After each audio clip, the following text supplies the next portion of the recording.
Varicose veins కి సరైన చికిత్స కోసం సంప్రదించండి ఎవిస్ హాస్పిటల్.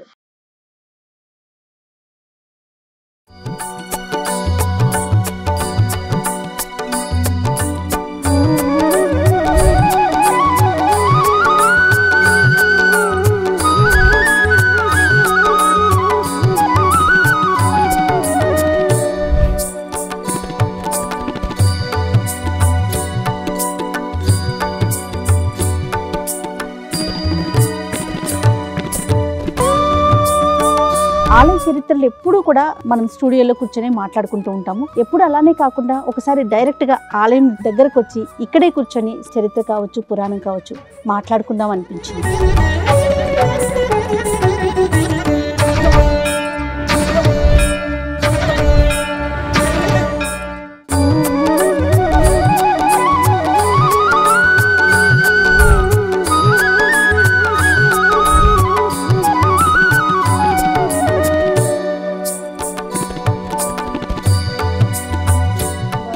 ఎంత ముచ్చటగా ఉన్నారు, చిలుకని పట్టుకున్నారు. తిరుమలలో ఈ ధనుర్మాస కాలంలో స్వామివారు, మలయప్ప స్వామివారు చిలుకను పట్టుకుని ఊరేగుతారు. ఊరేగింపుల్లో స్వామివారి అమ్మవారి దీనికోసం అనమాట, గోదాదేవికి గుర్తుగా చిలుకని పట్టుకుంటారట. కాదు రమ్మగారు, ఇప్పుడు తిరుమలలో సుప్రభాతానికి బదులు ప్రతిరోజు పాసురం వినిపిస్తారు కదా, తిరుపావే వినిపిస్తారు. ఇది ఈ పురాతన దేవాలయాల్లో ఇది ఒక పద్ధతి ఉంటుంది. మట్టసంగా ఉండదు గుడి అంటే. ముందు మనకి ఇప్పుడు ఇటీవల కాలంలో కట్టిన దేవాలయాల్లో ఈ విధానం కనిపించదు. చూడు, ఒక మెట్టు ఎక్కుతున్నాం కదా, మెట్టెక్కి వెనకాల భాగం ఎత్తుగా, ముందు భాగం లోతు, వెనక భాగం కొంచెం ఎత్తు. ఏమిటో చరిత్ర వాస్తా అంటే మీరు అన్నట్లు పురాతన ఆలయాలకు మాత్రమే ఇలాంటి, కొన్ని చోట్ల పాత వాస్తుని పాటించే వాళ్ళు అట్లా. చాలా బాగుంది, ప్రాంగణం కామ్గా ఉంది, ప్రశాంతంగా. ఈ చుట్టూతా మండపాలు ఉండటము ఇది కూడా పాత పద్ధతి. ఒక ఎత్తు వచ్చింది చూడు, మళ్ళా అటు మెట్లు దిగేస్తామన్నమాట మనం. అబ్బా రోలు రమ్మగారు, రోలు ఇక్కడ ఏం చేసేవారు మరి, ఒక రాయి మీద ఉంది చూడు. మళ్ళీ ఇప్పుడు మెట్లు దిగి వెళ్ళిపోతాం చూడు, వెనక భాగం ఎత్తుగా. హైదరాబాద్ చుట్టుపక్కల పురాతన కొన్ని దేవాలయాల్లో ఈ ధోరణి ఇది కనపడుతుంది, ఈ రకమైన విధానం. ఏదో స్తూపం వేశారమ్మా, వెళ్దాం పద అటు.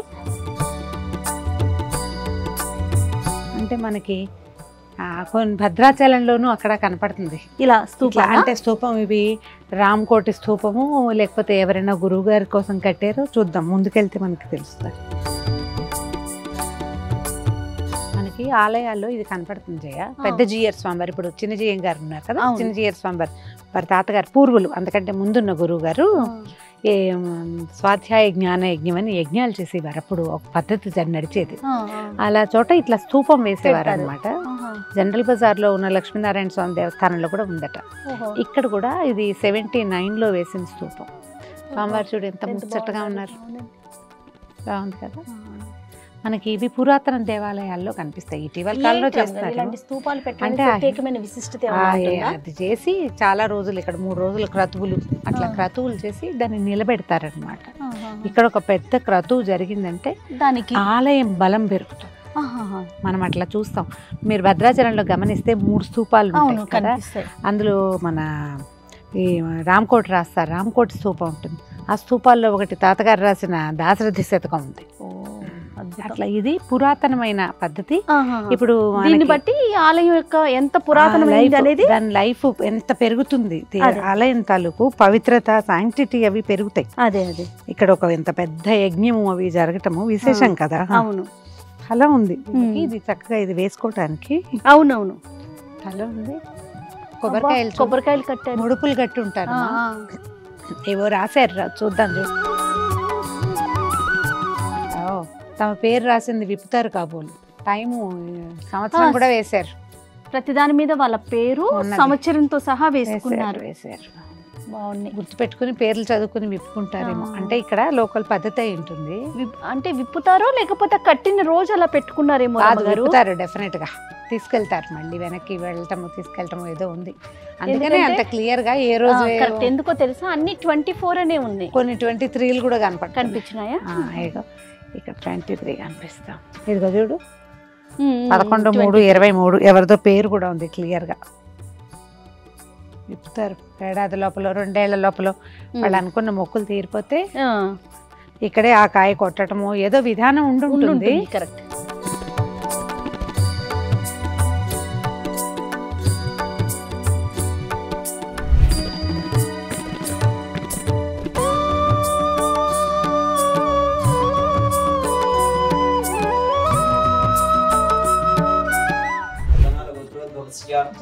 జయప్రకాశ్ నామధేయస్య సహ కుటుంబస్య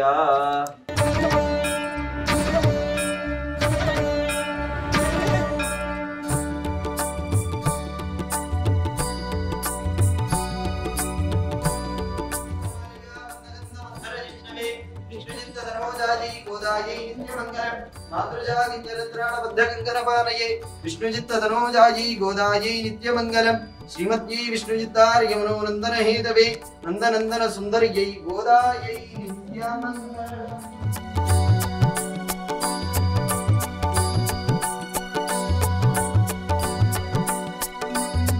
సమానం భవతి యదాయ పురుషిదేంద్రియ ఆయుష్యేంద్రియే ప్రతిష్టతి గోదాదమేకమన్నార్ రంగనాయక స్వామి పరిపూర్ణ కృపా కటాక్ష సిద్ధిరస్తు.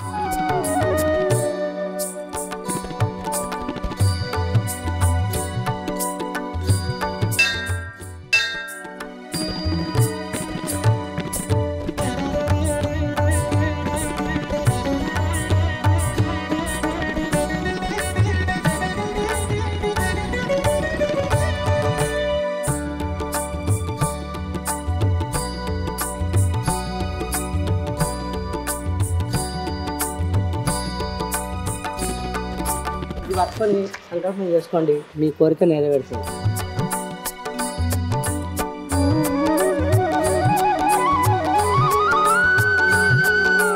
దర్శనం కూడా అయిపోయింది కదా రమ్మగారు. బా ఎంత బాగుంది తల్లి కదా. నేను 4 ఏళ్ల క్రితం వచ్చాను చేయ. అవునా? 4 years బ్యాక్ చూసాను నేను. ఈ అమ్మవారి కథ విన్నాక తప్పకుండా మనం సుమన్ టీవీలో చూపించాలనిపించింది. అవును. మనం చాలా ప్రఖ్యాతమైన కథ ఒకటి ఉంది మనది, అమ్మవారి చేతికి గాజుల కథ. అవును. ఆ గాజుల కథకి బాగా దగ్గరగా ఉన్న కథా విశేషం ఈ అమ్మవారి దగ్గర కూడా ఉంది. అయితే రంగనాయక స్వామి దేవస్థానం అని చెప్పినా కూడా ఇక్కడ మెయిన్ గోదాదేవే, ఆమె ఈ గుడిని కట్టించుకుందని చెప్తున్నారు. ఇది దాదాపు 700 సంవత్సరాల క్రితమట.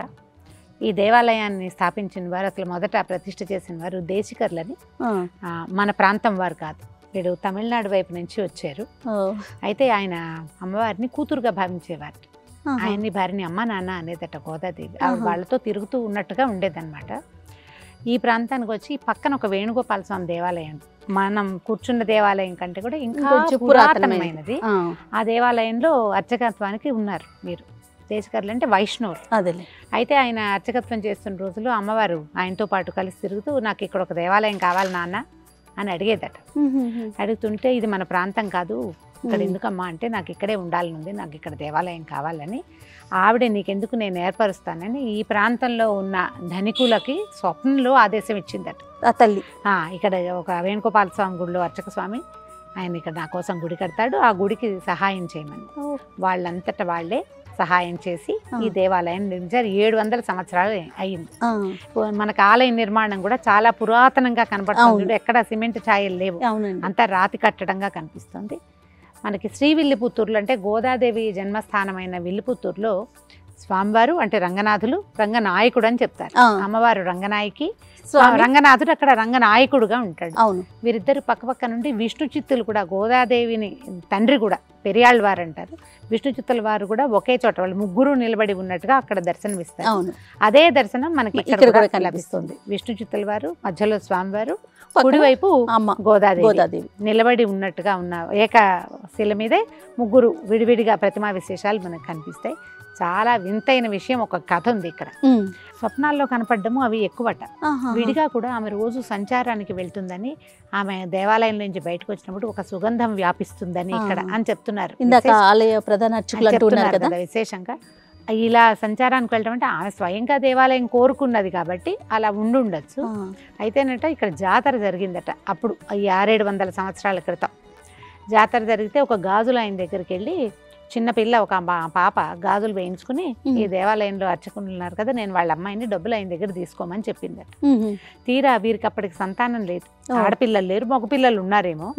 ఆ గాజుల అబ్బాయి వచ్చి చెప్పాడట, మీ వాళ్ళ అమ్మాయికి మీ అమ్మాయికి గాజులు వేసాను అనేసరికి నాకు ఆడపిల్లలు లేరు, మా అమ్మాయి కాదన్నారట. చుట్టాలు వాళ్ళు చాలా మంది వచ్చారు, బంధువు వస్తారు కదా బంధువులు ఈ జాతరలకి, అందరి గాజులు చూపిస్తే ఏ పిల్ల కాదు నేను వేసింది అమ్మాయి కాదన్నట. మరునాడు ఉదయం అమ్మవారి విగ్రహానికి లోపల స్వరూపానికి గాజులు కనపడ్డాయి. అద్భుతమైన విషయం కదా. అయితే ఆ గాజులు ఆయన సంతోషంతో అమ్మవారికి బంగారు గాజులు చేయించారట. ఆ 600-700 సంవత్సరాల నాటి గాజులు ఇప్పటికీ అమ్మవారి చేతికి ధరించే ఉన్నారు. వారు ఇక్కడ కనపడుతూ ఉంటుంది అమ్మ. అయితే ఆమె కోరుకున్నది కాబట్టి స్వామివారితో సహా వారిని వెంచేపు చేయించారు. విశేషంగా ఏంటంటే ఇలాగా మామగారు అల్లుడు కూతురు ఒకే శిల మీద ఉండటం చాలా ప్రత్యేకం. మామగారు ఉన్నారు, అల్లుడు ఉన్నారు, పక్కన కుమార్తె ఉన్నారు. అమ్మవారు బాగా ఇక్కడ ఏంటంటే కోరిన కోరిక, ధర్మబద్ధమైన ప్రతి కోరికని ఇక్కడ తీరుస్తుందట ఆమె. మీకు గుర్తుందా, ప్రధాన అర్చకులు చెప్తున్నారు 99% ధర్మబద్ధమైన కోరిక అయితే ఖచ్చితంగా నెరవేరుతుంది. ఎక్కడైనా మీకు దేవాలయంలో మనం సరైన కోరిక కోరాలి అంతే. అయితే ఈ దేవాలయం లోపల నడుస్తున్నా తిరుగుతున్నా ఎంతో ప్రశాంతంగా ఉంది. పూర్వకాలపు ధ్వజస్తంభము, తర్వాత గోపురం, గాలి గోపురం. ఆలయం కూడా ఒక చతుర్మధ్యంగా చతురస్రాకారంలో ఉన్నట్టు, వెనక భాగం కొంచెం ఎత్తుగా పూర్వకాలపు వాస్తు ప్రకారం ఉన్నది. అత్యంత పురాతనమైన దేవస్థానాలు హైదరాబాద్ చుట్టూతా ఉన్నవి చూడాలన్న మన కోరికకి మొట్టమొదట రాయి ఇక్కడ ఆదిలాబాద్ రంగనాయక స్వామి దేవస్థానంలో ఈ రోజున ధనుర్మాసానికి ఒక 10 రోజులు ముందుగా దగ్గరలో ఉన్న ఒక 15 రోజులు అటు ఇటుగా. సో ఈ 10-12 రోజుల ముందే ఒక 2-3 దేవాలయాలు దర్శనం చేయాలన్న కోరిక తీరింది.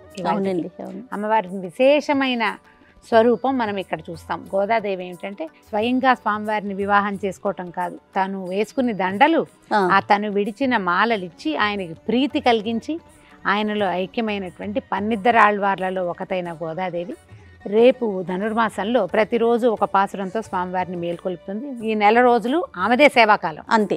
ఆమె నడిచిన దారిలోనే భక్తులందరూ నడుస్తారు. ఇక్కడ ఈ దేవాలయానికి కూడా మన ఇది ఒక చిన్న పల్లెటూరుగా ఉంది ఆదిలాబాద్. ఇది వరకు లక్ష్మీనారాయణపురం అనేవారట. మెల్లిగా రాయపురం, క్రమంగా గవర్నమెంట్ మళ్ళీ అన్ని మారి మొత్తానికి నిజాం కాలంలో ఆదిలాబాద్గా మారింది. మనకి ఘట్కేసర్ నుంచి కొంచెం దగ్గర. హైదరాబాద్ వాస్తవ్యులందరూ విశేషంగా దర్శించవలసిన హైదరాబాద్ నుంచి ఒక గంటన్నర ప్రయాణం చేస్తే సరిపోతుంది.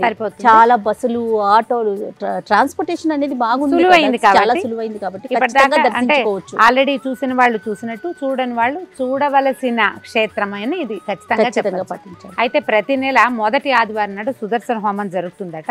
అధ్యయనోత్సవాలు, పవిత్రోత్సవాలు విశేషంగా చేస్తారు. ఈ మన ధనుర్మాసము అత్యద్భుతమైన సేవాకాలాలు నడిస్తే ఉత్తర ద్వార దర్శనం కూడా లభిస్తుంది ముక్కోటి ఏకాదశికి.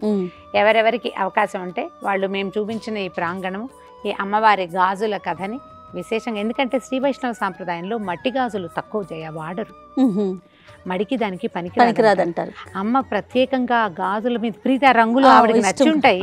అందుకని ఇక్కడ అమ్మవారికి గాజులు సమర్పించడం కూడా మనకి విశేషంగా కనపడుతుంది. ఆలయానికి ముందున్న కొట్లలో కూడా మనం చూసుకుంటే గాజులే ప్రధానంగా అమ్ముతా ఉన్నాయి, మట్టి గాజులు ఉన్నాయి. రంగనాయక స్వామి పేరుతోటి దేవస్థానం ఉన్నప్పటికీ ఇక్కడ సేవాకాలం అంతా గోదాదేవికే, ఆమెనే ఇక్కడ ఈ ప్రాంతవాసులు అమ్మగాను, తోబుట్టుగాను, ఆడపడుచుగాను భావిస్తూ ఉంటారు. ఇక్కడ జరిగే పూజా విధానాలన్నీ కూడా వైష్ణవ సాంప్రదాయాన్ని అనుసరించే ఉంటాయి. ఒకే కుటుంబం వాళ్ళు ఈ 700 సంవత్సరాల నుంచి తరతరాలుగా వారి కుటుంబం అంతా కూడా అమ్మవారి సేవలోనే ఉన్నారు. ఎవరెవరికి అవకాశం అంటే వాళ్ళందరూ ఈ ధనుర్మాసం రాబోతున్న కాలంలో, మార్గశిర మాసం పురుషోత్తమ మాసం కదా, ఈ మాసంలో అమ్మవారితో కలిసి వేంచేసి ఉన్న రంగనాథ స్వామిని చూసి దర్శనం చేసుకోండి. వారి అనుగ్రహానికి, కృపకి అందరూ సుమన్ టీవీ ప్రేక్షకులందరూ పాత్రలు కావాలని కోరుకుంటున్నాను. రైట్, నమస్తే.